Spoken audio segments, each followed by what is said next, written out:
We do seminars and workshops on everything from pickling to sustainable business development.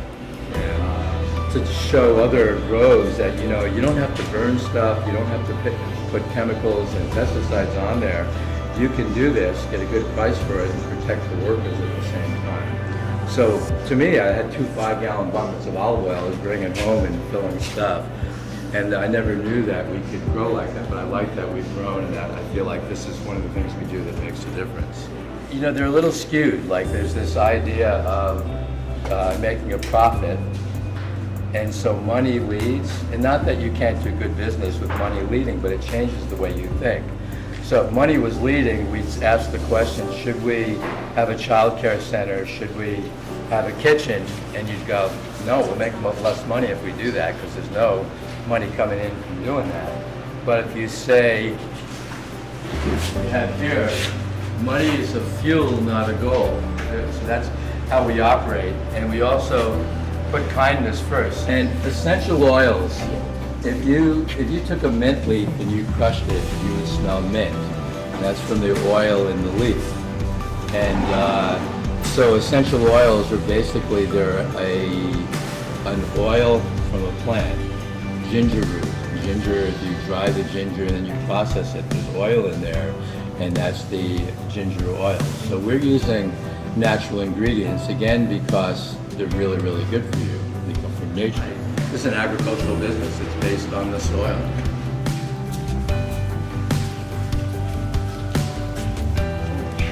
This is like a supermarket of Badger stuff. And so what happens is the computer will print out, it might be 6 different orders, but you don't, you see that, but you just pick the stuff and put it in a bin and bring it in there.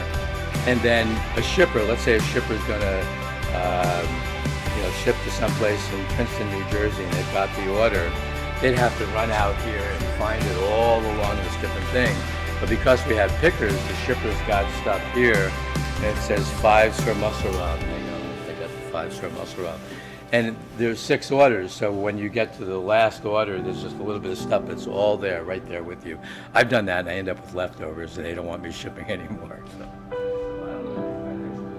got a call from a guy, and he said, also, in terms of sustainability, you can build a metal building, and in about 25 years, they start falling apart.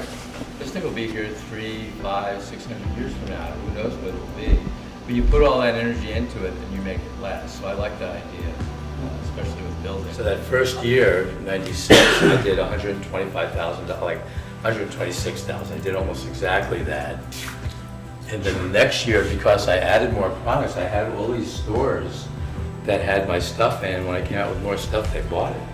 So then it bumped up to that, and then I added something else, and I think here it was $1 million worth of sales.